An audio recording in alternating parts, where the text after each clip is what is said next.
Hello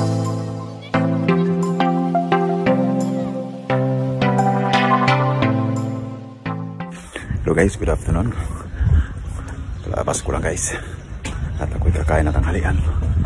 Dahil kalauna na. Wala pa akong lunch. Dahil ako kakain sa labasan. Sarap maligo pag ganito ng tanghali. At ako'y refresh. Masarap ang hangin dito. Dahil nakatakpan yung araw sa mga kabayan. Masarap ang hangin. So, see you later. So magandang hapon sa inyo lahat guys. Dito dumaan na ako dito sa Candelaria Park. Ayan o. Yan ang Candelaria Park. Pakita ko sa inyo.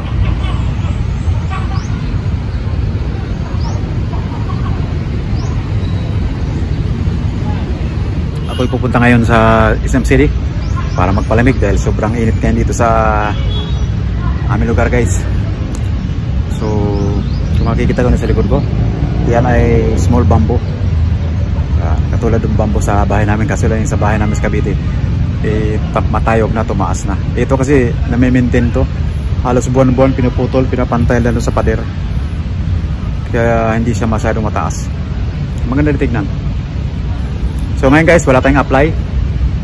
So ako'y stipot lang muna sa aming bahay dahil madalas dito sa gabi naulan, sa araw naman mainit.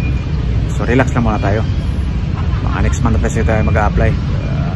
Meron lang akong pinag-abalahan dito sa aking channel. Kaya nga meron akong inaayos. Pati na yung meron akong ginagawa sa aking computer. Nagre-review din. So ikakain ko lang ng tanghalian guys. At ako'y pupunta ngayon sa SM City. At magpalamig muna tayo ngayon doon.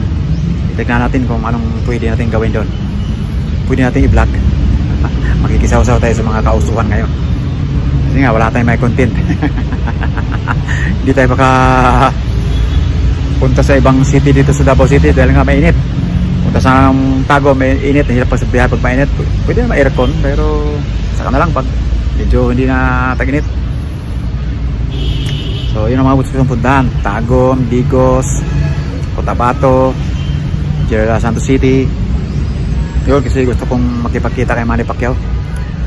Gusto kong makipag-sparring kay Manny Pacquiao. Baka isasuntok lang ni Manny Pacquiao sa akin, talsik na ako agad.